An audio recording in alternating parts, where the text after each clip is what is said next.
నమస్కారం. వైఎన్సీ న్యూస్‌కి స్వాగతం.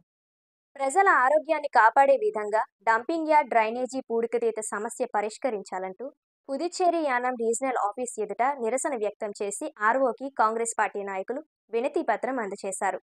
ఈ సందర్భంగా కాంగ్రెస్ పార్టీ నాయకులు కాటంశెట్టి రామ్మూర్తి, అర్దాని దినేష్లు మాట్లాడుతూ ఎన్నికల ముందు గొల్లపల్లి అశోక్ క్లీన్ యానాంగా చేస్తానని, ఎమ్మెల్యే అయ్యాక ప్రజారోగ్యాన్ని గాలికి వదిలేశారని ఆగ్రహం వ్యక్తం చేశారు.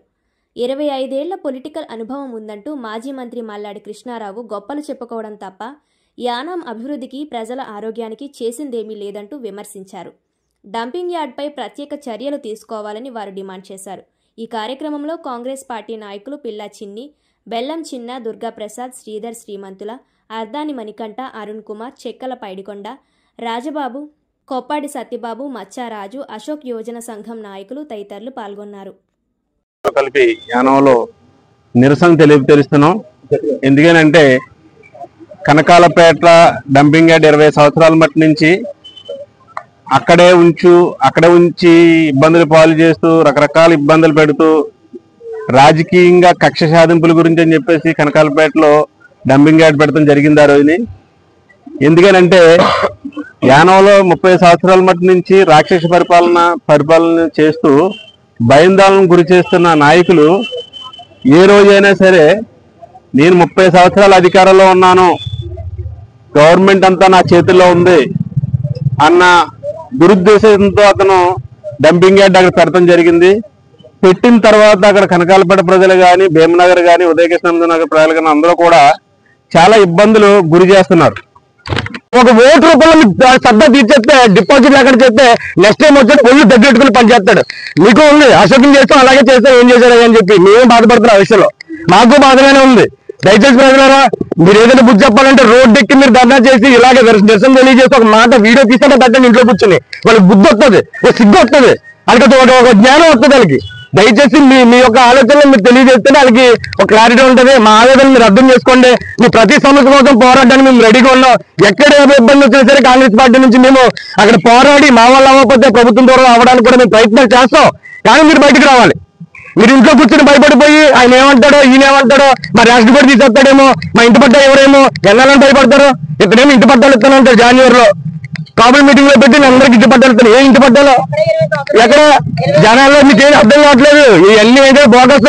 రేపు పొద్దున్న ఎలక్షన్ దగ్గరకు వచ్చినప్పుడు ఎక్కడ 10 ఎకరాలు 20 ఎకరాలు కొంటాడు. అదేంటంటే కుక్కకి బిస్కెట్ వేసినట్టు ఇదో నేను నాకు 10-20 ఎకరాలు కొన్నాను, నాకు కానీ ఇచ్చేస్తానంటారు. మళ్ళీ మోసపోతారా మీరు? మళ్ళీ మోసపోతారా? ఇమ్మనండి.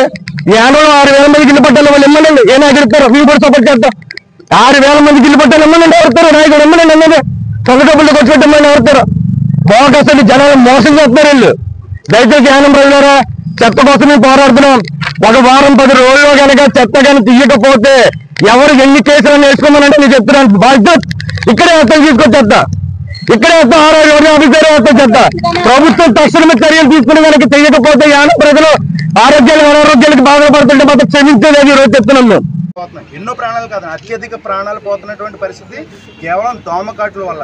ఈరోజు అంతకుముందు ఈ చెత్త నిలిపివేయక ముందే కాలువల నిర్వహణ సరిగా లేకపోవడంతో స్థానికంగా ఉండేటటువంటి క్లీనింగ్ సంస్థలు కానీ, మున్సిపాలిటీ కానీ సరైన చర్యలు తీసుకోకుండా దోమలు విపరీతంగా, మీరు యానంలో ఒక 5 నిమిషాల పాటు ఎక్కడైనా నుంచుంటే ఈరోజు మీరు నిజంగా బతుకు జీవడానుకుంటూ అక్కడ నుంచి పలాయనవాదం చిత్తగించాల్సినటువంటి పరిస్థితి. మరి యానం ప్రజలందరినీ కూడా ఆ విధంగా నెట్టేసి ఏసీ రూమ్లో ఉండేటటువంటి అధికారులు కానీ, లేదంటే విదేశీ పర్యటనలకో, లేదంటే ఢిల్లీ పర్యటనకో వెళ్ళేటటువంటి నాయకులు కానీ, లేదంటే ముఖ్యమంత్రి స్థాయి నాయకులు కానీ వీళ్ళందరూ కూడా యానం గురించి ఏమాత్రం పట్టించుకోకుండా వీళ్ళు ఎలా పోతే పోయారులే, వీళ్ళ చివరి వరుసలో ఉన్నారు, వీళ్ళు ఏదో కడజాతి మనుషులు అన్నట్టు వీళ్ళ ప్రవర్తన ఉండడం నిజంగా యానం ప్రజలందరికీ కూడా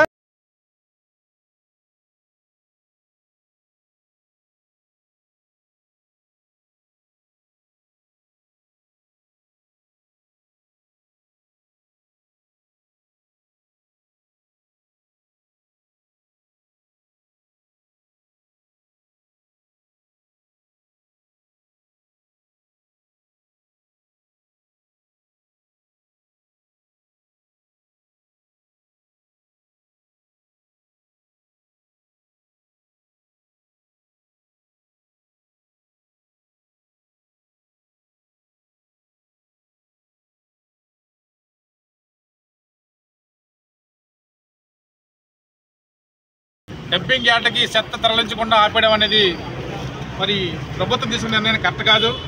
మరి గత 15 సంవత్సరాలు కూడా కనకాలపేట ఆనుకుని ఉన్న డంపింగ్ యార్డ్ని మార్చేమని అప్పుడు కూడా పెద్ద పోరాటం చేశారు. అప్పటి నుంచి ఇప్పటి వరకు ఆ డంపింగ్ యార్డ్ మార్చలేదు. నిబంధనల ప్రకారంగా ఊరికి దూరంగా 5 కిలోమీటర్ల దూరంలో డంపింగ్ యార్డ్ ఉండాలి.